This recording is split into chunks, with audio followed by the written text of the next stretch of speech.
Bienvenidos a otro resumen de noticias para este día. ¿Cómo va el caso contra el expresidente Juan Orlando Hernández, preso en una prisión en New York? Estas son las últimas actualizaciones que nos da a conocer su esposa Ana de Hernández en un video publicado en sus redes sociales.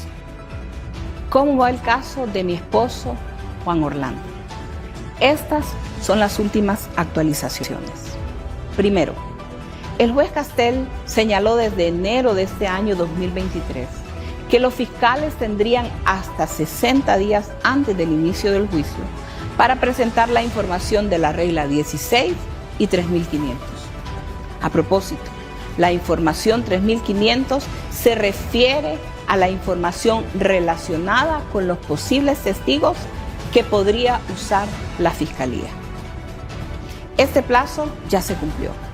El juicio debería iniciar el 5 de febrero, pero los fiscales no han completado la entrega de la información, lo que crea una situación de indefensión para Juan Orlando.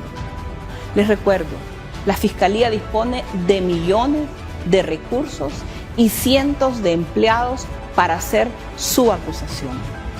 Este es un proceso desigual. Número 2. El día 27 de diciembre, la abogada Sabrina Schroff presentó una carta al juez informando, antes de la audiencia de información clasificada del próximo 16 de enero de 2024, que ya proporcionó una lista de documentos clasificados que no reflejan las declaraciones de Juan Orlando. En la misma nota, la abogada Schroff señala que informó que el gobierno es responsable de asumir la carga de la prueba y revelar y poner a disposición de la defensa para inspección, copia o fotografía cualquier declaración escrita o grabada relevante en relación a Juan Orlando. También recalcó que la divulgación clasificada actual del gobierno incluye información denominada CBU. CBU es acrónimo de confidencial pero sin clasificar.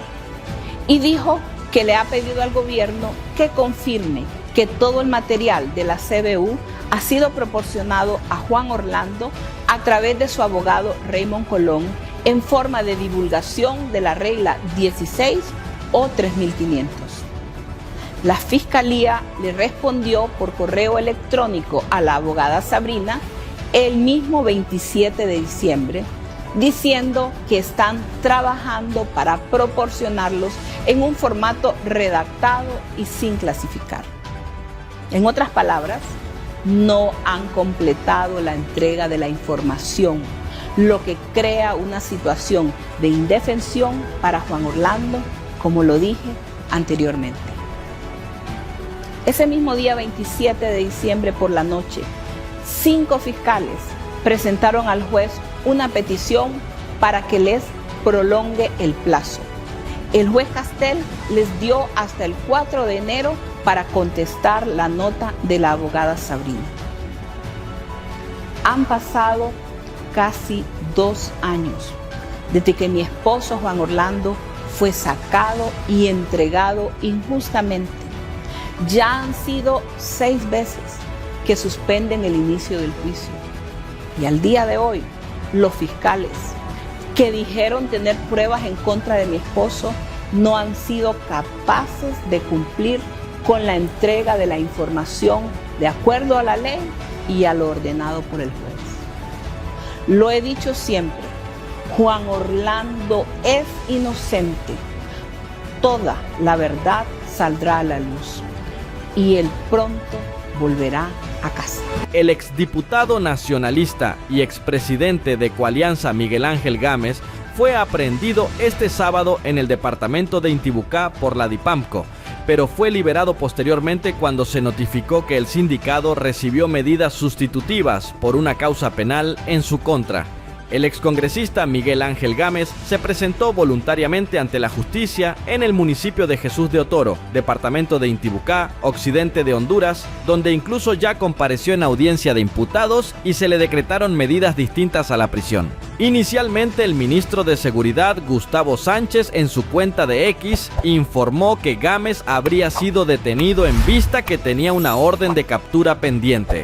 El ministro de Seguridad aseguró que el congresista habría capturado por agentes Dirección Policial Antimaras y Padillas contra el Crimen Organizado, DIPAMCO. Sin embargo, minutos más tarde, el propio Sánchez corrigió que el exdiputado se presentó de forma voluntaria ante la justicia hondureña. Miguel Ángel Gámez es acusado por la presunta comisión del delito de fraude en perjuicio del Estado, según lo informado por el ministro de Seguridad. No ha habido ni un acto de corrupción importante, solo 2 errores administrativos en el pasado. Por eso estamos sumamente contentos con el control interno de la Secretaría, que ha dado resultados, con un proceso en cada institución del Estado y en manejar todos los temas con transparencia, declaró el secretario de Transparencia Jaime Turcios. El pastor Gerardo Irías externó que la presidenta Xiomara Castro debe de sacudirse a muchos asesores que no le han sabido brindar buenos consejos que beneficien al país. Lo que realmente está gimiendo por justicia y hacer cambios en su gobierno. Creo que los cambios que debe de hacer en su gobierno es más que todo cambiar aquel gabinete que realmente no estaba haciendo su trabajo correcto. Creo que en este momento tenemos mucha inoperancia en muchas instituciones del país y yo creo que el gobierno debe poner las barbas en remojo si quiere terminar bien los últimos 2 años que le faltan. El secretario de Recursos Naturales y Ambiente, Lucky Medina, aseguró que tomarán todas las medidas de mitigación ambiental para la construcción de la cárcel en la isla del Cisne, tal como lo ha dicho la presidenta Xiomara Castro, para que los grandes delincuentes del país puedan estar aislados. La presidenta Xiomara Castro ha sido enfática. La cárcel de máxima seguridad en Isla del Cisne va como una de las medidas para solucionar los niveles de conflicto de la sociedad y para que los grandes delincuentes del país estén totalmente aislados. Desde la Secretaría de Recursos Naturales y Ambiente nosotros aseguramos que todo el proceso lleve las medidas de mitigación ambiental para evitar cualquier daño en el ecosistema, cualquier daño en el arrecife y que además esto se convierta en una oportunidad del gobierno para estar más presente en esta área protegida. Se trabajaron ya con las inspecciones de prefactibilidad, de factibilidad, con diversos equipos técnicos que han sido entregados ya los términos de referencia finalmente al Instituto Nacional Penitenciario para comenzar los procesos de licitación y construcción de la cárcel de máxima seguridad en Isla del Cisne. Nosotros aseguramos y reiteramos el compromiso de que se haga todo bajo la legislación nacional vigente, pero también con las más altas normas ambientales para asegurar un espacio de conservación. Redondo presume fotos en Nueva York. El presidente del Congreso Nacional, Luis Redondo, presumió una fotografía en la ciudad de Nueva York, luego que Estados Unidos anunciara restricción de visados a personajes políticos hondureños el pasado 12 de diciembre. El titular del Poder Legislativo posteó una imagen en la que aparece con un compatriota santabarbarense en la ciudad de los rascacielos, a quien destacó por su trabajo en la industria de la construcción. Un fuerte abrazo al amigo Omar Vega de Santa Bárbara, que se encuentra trabajando en el rubro de la construcción aquí. Gracias, Omar, y a todos los compatriotas por sus valoraciones, escribió Redondo en su cuenta de X. Casi a mediados de este diciembre, el gobierno de Estados Unidos condenó el reciente uso de la violencia en Honduras para socavar la democracia y permitir el nombramiento irregular y sin precedentes de fiscales interinos del Ministerio Público. El Ejecutivo se dedicó más a defenderse que a gobernar, cuestiona Gabriela Castellanos. La directora ejecutiva del Consejo Nacional Anticorrupción, CNA, Gabriela Castellanos, cuestionó de nueva cuenta al gobierno liderado por la presidenta Xiomara Castro de Celaya, quien se dedicó más a defenderse que a administrar el país en este 2023. Manifestó en las últimas horas que el gobierno le ha quedado a deber al país. La representante de la sociedad civil manifestó que los 3 poderes del Estado han estado distanciados de las necesidades ciudadanas. El poder es para solucionar y no para lamentarse, objetó la titular del ente anticorrupción. Nos han quedado a deber, con 3 poderes del Estado distanciados de las necesidades ciudadanas. La vara estaba demasiado baja y aún así les ha quedado grande. Se cumplieron 2 años Y estamos a la mitad del gobierno y poco o nada se ha hecho de lo verdaderamente relevante en temas de salud, educación, reducción de la pobreza y lucha anticorrupción. Luego de más de una década marcada por un gobierno corrupto, para nadie son desconocidos los retos que enfrentaba la presente administración, siendo ellos mismos el mayor de los obstáculos. Las expectativas de un nuevo rumbo para Honduras se van diluyendo y lo saben, aunque no sean capaces de reconocerlo. Los reclamos de la ciudadanía son latentes ante lo que se percibe como la inacción de un ejecutivo alejado de la realidad, dedicado más a defenderse que a gobernar.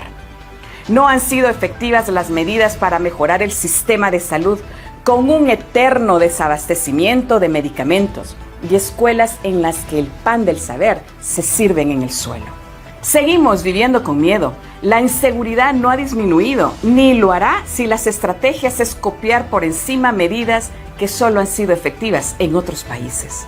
Lo que tenemos es censura, cierre de espacios cívicos, feminicidios, desempleo, migración, la falta de transparencia, violencia, crisis sanitaria, educativa y económica, polarización y crispación, enfoque al pasado y una nublada visión del futuro. La lista de demandas sigue siendo amplia, con abusos e imposiciones desde el Congreso Nacional que han cercenado la actividad legislativa como nunca antes en la historia democrática. Una Corte Suprema de Justicia que mira hacia otro lado cuando el pueblo se acerca a sus portones a protestar por la defensa de luchas sociales y un descarado nepotismo e inocultable concentración de poder. Y hay un comportamiento generalizado aún más peligroso, que ha querido callar a quienes alzan la voz y señalan los errores continuos de la actual administración, creando grupos de choque para atacar a sociedad civil, iglesias, empresa privada y medios de comunicación, haciendo un uso de discursos repetitivos en donde desde el poder se declaran en resistencia. Con una lucha anticorrupción incipiente que celebran desde el gobierno pero cuya algarabía no llega al pueblo, el reclamo y desencanto ciudadano se ha acrecentado a la falta de promesas cumplidas.